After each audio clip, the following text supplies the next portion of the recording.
सस्ता ऑप्शन, राजेश सातपुते जी से F&O superstar, Saumil जी से चार्ट का चमत्कार और स्नेहा जी से मिड कैप फंडा। तो राजेश पालवी जी, आप शुरुआत करिए।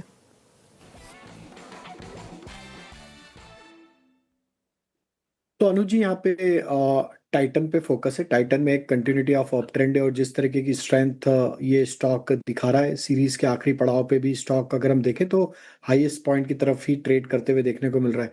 तो काफ़ी स्ट्रॉन्ग टेक्निकल स्ट्रक्चर है और हमें लगता है यहाँ पे मोमेंटम फर्दर एक्सटेंड होगा।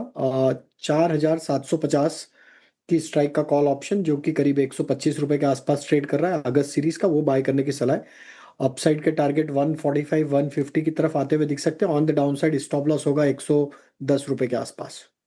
टाइटन देख रही थी मैं, डेज हाई पर बढ़ता हुआ ये स्टॉक अच्छा कर रहा है। ये आपको सस्ता ऑप्शन में लेना है। टाइटन हो गई। एफएनओ सुपरस्टार के लिए राजेश सातपुते जी, आपने क्या देखा है? श्रेया, देखिए आरईसी पे मेरी नजर है। आरईसी में आज एक रेंज ब्रेकआउट है। सबसे बड़ी बात है इसने अपने 200 एमए को सरपास किया है with rise in volume and gain in open interest. तो ये मोमेंटम चलेगा 375 से लेके 378 तक।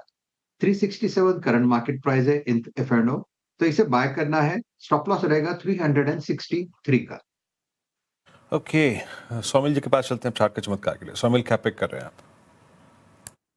मैं पिक कर रहा हूँ Bajaj Finserv. Bajaj Finserv already एक अप ट्रेंड में है।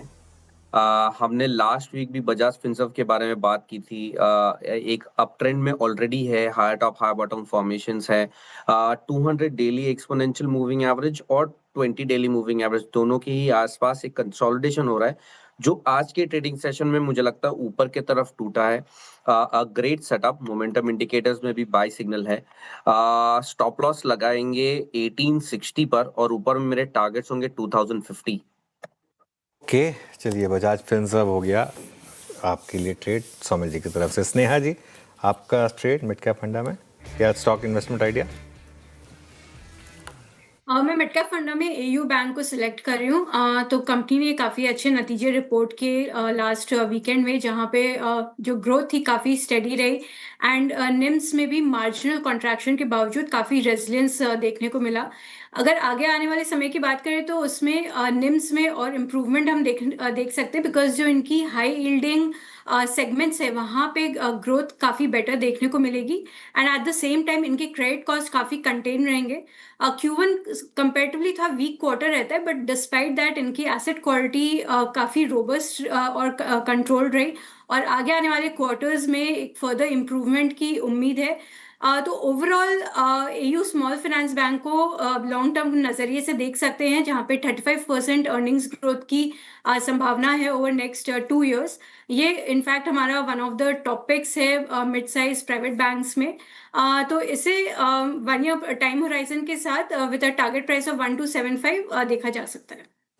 एयू स्मॉल फाइनेंस बैंक नतीजों के बाद 5% ऊपर, शानदार तेजी यहाँ पर। लंबी अवधि की नज़रिए से मिड कैप फंडा में चुना है स्नेहा जी ने। 4 का चौका में 4 स्टॉक्स हमने डिस्कस किए हैं। रिकैप कर देती हूँ, टारगेट एंड स्टॉप लॉस एक बार फिर से देख लें आप। टाइटन चुना है राजेश पालवे, जिन्हें आपको 4,750 के कॉल ऑप्शन में पार्टिसिपेट करना है। 145 से 150 तक के टारगेट एक्सपेक्टेड है उनकी तरफ से। 110 का ध्यान रखिएगा, आपको स्टॉप लॉस लगाना है। फिर एफएनओ सुपरस्टार में राजेश सातपुते जी ने आरईसी चुना है। यहाँ पे फ्यूचर्स में खरीदारी की राय है उनकी 378 के लिए से देखिए। 363 का स्टॉप लॉस ज़रूर मेंटेन करें। फिर कैश में यानी कि चार्ट का चमत्कार इनफैक्ट सौमिल जी ने बजाज फिनसर्व चुना है। 2050 के टारगेट और 1860 का स्टॉप लॉस उनकी तरफ से आया है। आखिर में मिड कैप फंडा स्नेहा पोदार जी ने एयू स्मॉल फाइनेंस बैंक चुना है। 1275 के टारगेट के लिए आप खरीदारी कर सकते हैं। यहाँ पर अच्छी स्ट्रेंथ है। कुछ और